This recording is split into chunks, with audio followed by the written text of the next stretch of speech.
Hai teman-teman, selamat datang kembali di channel YouTube aku.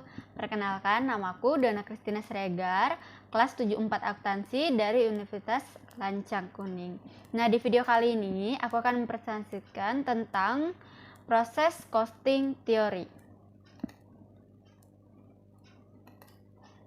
Proses costing merupakan metode akuntansi yang menelusuri dan terakumulasi biaya langsung dan mengalokasikan biaya tidak langsung dari proses manufaktur.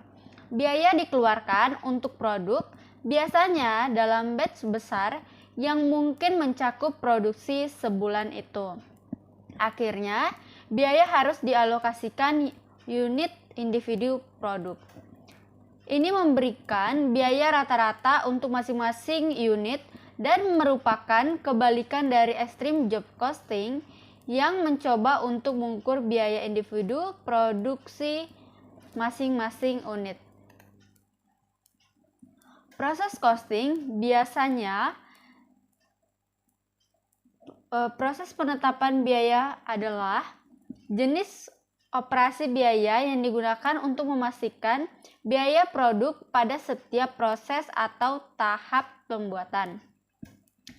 CMA mendefinisikan proses costing sebagai metode biaya diterapkan di mana barang atau jasa hasil dari urutan produk operasi atau proses yang terus-menerus atau berulang-ulang. Biaya dirata-ratakan atas unit yang diproduksikan selama periode. Proses costing cocok untuk industri yang memproduksi produk dan di mana produksi alirannya kontinu. Sebuah proses dapat disebut sebagai subunit organisasi khusus yang ditetapkan untuk biaya pengumpulan dana. Karakteristik sistem biaya proses yang diterapkan pada perusahaan manufaktur adalah sebagai berikut. 1. Sistem produksi merupakan sistem produksi yang berjalan terus-menerus atau intermittent. Yang kedua, proses yang dihasilkan merupakan produksi massal dan bersifat seragam atau disebut dengan homogen. Yang ketiga, tujuan produksi adalah untuk membentuk persediaan atau inventory.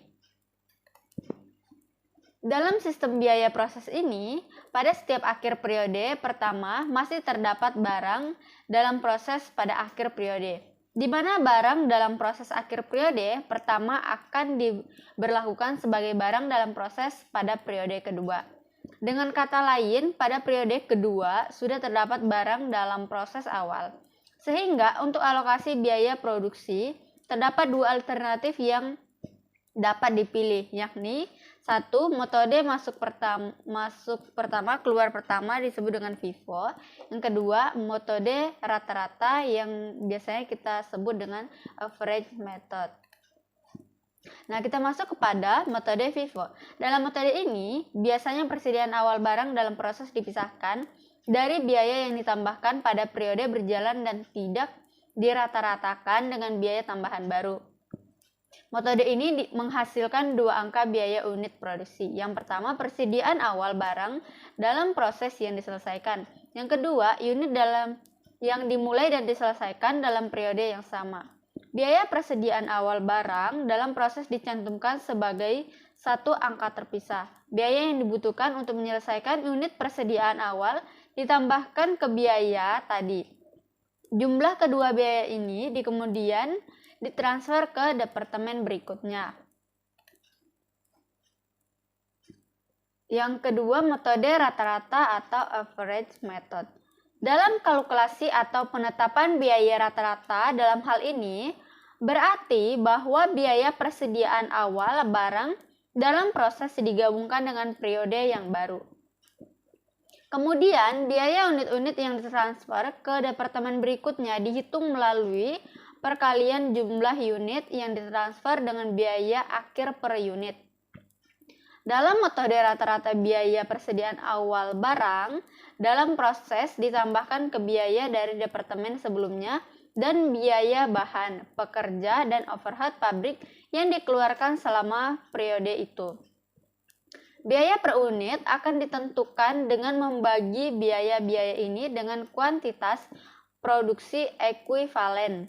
Unit-unit serta biayanya kemudian ditransfer ke departemen berikutnya sebagai suatu angka kumulatif. Oke, teman-teman, itu aja presentasi aku kali ini, yaitu tentang proses costing teori. Jangan lupa subscribe, like, comment, dan share. Terima kasih.